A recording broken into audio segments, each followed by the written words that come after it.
Hey guys, this is going to be the start of my Rogue PvP guide. And throughout the guide, I'm going to be going over a lot of different techniques that you can use as a rogue.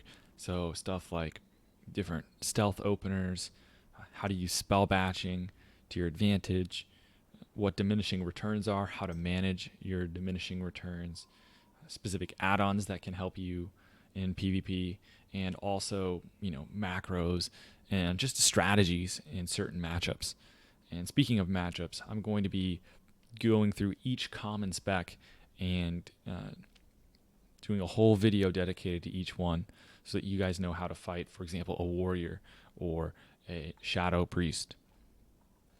So for those videos, I'm going to be starting with Dagger Rogue, but at some point, maybe I will make a follow-up, which is also going to be Hemo Rogue. And hope you guys enjoy. Up first, I wanted to talk about abilities. And there's a lot of abilities that are kind of really obvious as to what they do. Like, am I really going to talk about what ambush does? I don't really think there's a point. But I'll cover like when to use which opener in a video on openers on their own. So I'm not going to be covering like a lot of basic ability. I'm not going to explain Sinister Strike. But what I will do is cover some of the abilities that have extra information to them that may be useful to know. So, for example, Sap. So, Sap is an ability that in PvP lasts for 45 seconds, and every second that the sap is on the target, there is an increased chance that it breaks. So the chances that you sap a target and it breaks right away are actually really, really low. But the longer the sap goes, the higher chance there is to be a break. And if you guys have played Rogue, you know that it breaks early very frequently. So the biggest thing to know about sap is that it can be unreliable, and just be ready for it to break early and plan to account for a potential sap breaking. Now, the most obvious use of sap is going to just sap the target and attack other targets. So in like a battleground, you can sap a healer or even the flag carrier. Just anytime you want to prevent someone from either moving or fighting, you can sap them. You can also sap shamans and kill their totems. You can sap hunters or warlocks and kill their pet. You can sap a priest and try and get their power word shield to expire. Now, there's a few situations where you can't sap or you want to be wary of trying to sap. So number one, if you sap a warrior in Berserker stance, they can remove your sap with the Berserker Rage. And you cannot sap a druid in any of their animal forms. You also cannot sap a ghost wolf shaman. And just another thing to note, while mages can like blink out of your stuns, they cannot blink out of your sap. And overall, those are like the basic uses of sap. Also wanted to mention that you can sap and then use your cheap shot to build combo points without breaking the sap. So that's a way that you can start the duel with extra combo points. And you also can, during your saps, you can be eating food, you can bandage. So make sure to check your health while you're sapping the enemy, see if you have an opportunity to gain some additional life. Next, I want to talk about Gouge. Now, Gouge really has just a few uses. So the most common thing you're going to use Gouge for is Gouge Band-Aid. It's really strong. As long as you don't have a dot on you, you can gouge an enemy, Band-Aid, and it's a great way to restore health. And as long as you have the talent for it, it's going to last 5.5 seconds. You can get quite a big Band-Aid in. Also, you can obviously use Gouge to interrupt a spell, as it, incapacitates a target. So if they're in the middle of casting something, you can use it as a backup interrupt if your kick's not available. You can also use Gouge to spell batch with a lot of abilities. And what I mean by that is your Gouge can actually be used as the opponent is casting a spell and go off at the same time. So you can use Gouge to time right with like a War Stomp, for example, so that they stun you, you gouge them, they don't gain anything from it. You can also use Gnomish Death Ray during a Gouge, and there's a lot of usages to specifically spell batching with Gouge that I'll get into with a second video. But really the last thing that you can do with Gouge is get a re-stealth. So you can Gouge re-stealth as long as you don't take damage for like about a second after the full 5.5 seconds. So that's a great tool as well. Next up, we have Blind. Now, Blind has quite a few uses. The most common is to extend a stun lock. So if you do a cheap shot and then a kidney shot, you can blind to keep them from being able to do anything, and sap, and you can cheap shot and kidney one more time. So that's a really good use of blind. Your most common use in a duel setting. In World PvP and in Battlegrounds, you're going to be using blind to prevent a healer from healing, or lock down, just really CC any target that you don't want casting spells or, attacking people. It's just good to, take people out of the fight. You can also use it in conjunction with heals. So you can blind Band-Aid, you can blind and eat food, and then sap and eat more food. So you can use it defensively. You can also use it to counter a big cooldown. So if like a warrior presses Retal or Wreck, you can blind them and, avoid quite a bit of the duration. And I guess those are the main uses for blind. And it's really the last thing to mention is that it doesn't have a diminishing return. You can use it twice in a row, and it is a poison. So dwarves can remove it with stone form even during the blind, and shamans can cleanse it with their poison cleansing totem. So you need to kill their totem before you blind them.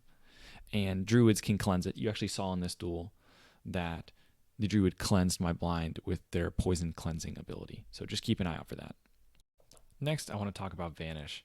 Now, obviously, you can use Vanish just to get improved stealth while you're trying to sneak by someone. You can also use Vanish while in combat to drop combat and try and run away. But there's really a lot more that you can do with Vanish than just what meets the eye. So number one, Vanish removes all snares and movement impairing effects. So it's a good option. Even if you're fairy fired by like a druid, you can use Vanish to remove roots and stuff like that. Also, it's really, really strong. But Vanish, it's going to sound a little crazy, guys, if you've never heard it before, but you can actually use Vanish to pretty much ignore anything in the game.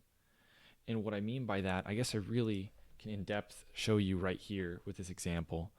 As you can see, I'm getting polymorphed by the mage, and I just press Vanish. You can see, look at the hands of the mage here. The mage completes the polymorph cast, but because I pressed Vanish, polymorph doesn't do anything. It just like fizzles. So you can see the animation completed for polymorph. However, because I vanished at the same time, I don't get polymorphed. So this is a very common opening, like you just saw against mages, where you vanish their polymorph and throw a grenade at them. Really, you throw the grenade first, then vanish. You can use this basically against almost anything in the game. Against a warlock, you can vanish their death coil if you time it just right. You can vanish grenades. You can vanish pretty much everything. And so there's a lot of abilities that you can just completely ignore as long as you're keeping an eye on them and you have fast reactions with your Vanish. So definitely a very, very strong ability. Next up, we have Crippling Poison. And I think Crippling Poison is one of the most underrated abilities. Just really, really strong. Crippling Poison gives your weapon a 30% chance to proc a 12-second slow that reduces movement speed by 70%. Guys, 70% is a lot. It is one of the strongest slows, and it's just constantly getting reapplied. And unless you're fighting a druid or a shaman that are actually cleansing, either with their cleansing totem or their cleanse poison ability, unless you're actually using an ability like that is constantly ticking to remove poisons, there's really no way to prevent from being constantly applying Crippling Poison. So Crippling Poison enables you a lot of options in a lot of different matchups. So obviously you can use it to kite against druids and against warriors, even against rogues. Kiting can be really helpful against pretty much any caster. It keeps them from running away. And like Hunter is another example where it's helpful to keep them from running away.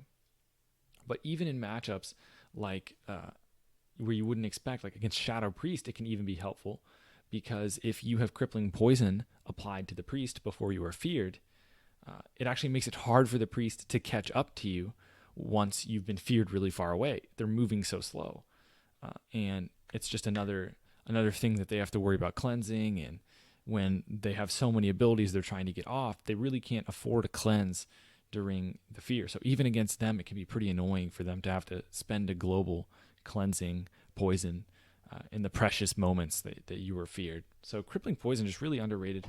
You really shouldn't use any other poison except crippling poison. I use double crippling pretty much at all times, and I've experimented with mind numbing and wound, and just double cripple is the way to go. And anytime that you don't have double cripple, you feel it and you desperately miss the crippling poison. Next, I want to talk about bleeds. So we're talking about garrote, we're talking about rupture, and really just when you should be using bleeds. So the biggest pro of bleeds, number one, is they ignore armor. So against high armor targets, bleeds will do a lot more damage than, for example, if you were to use abilities like ambush or eviscerate. They're going to not do as much damage as like garrote and rupture, because of the high armor targets are going to reduce a lot of the incoming damage. The other bonus it's a pro and a con, is that they do damage over time. So in matchups like rogue, it's really handy that damage over time is applied, because you can keep rogues out of stealth. However, against pretty much everyone else, a damage over time effect is a negative. It is a con, because you were unable to blind and you were unable to gouge and sap during the duration. So you want to be very careful when you are using your bleeds, because they come at a cost. You're going to have reduced options while they are on the target, but they do ignore armor and they do damage over time. So you want to use your bleeds when you're going to take advantage of that armor penetration, or you really want to keep a class out of stealth. Lastly, I want to talk about expose armor.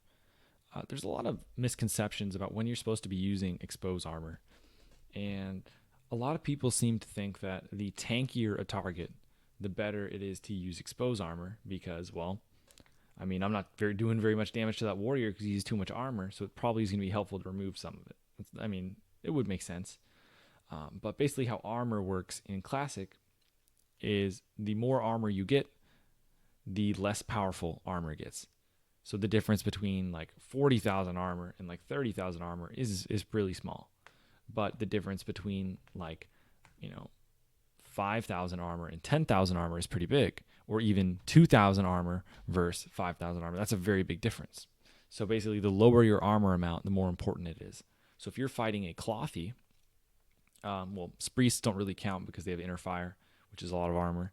But if you're fighting a clothy or like a druid, exposed armor can be very good for trying to burst them and cut through their already low armor. So I just want to mention that exposed armor is better against low armor targets to begin with, and but it is a pretty niche skill, and you can use it. You have extra combo points laying around before you do a full reset. So that's pretty much it for the first video. I guess the last little nugget I'll throw you is that you can use distract to stop people from drinking or eating water temporarily. But I think that's all for the first video. That's all the abilities I'm going to cover. I can always make a part 2 if there's anything I feel I missed. Let me know in the comments below what you think, and stay tuned for the next video on talents.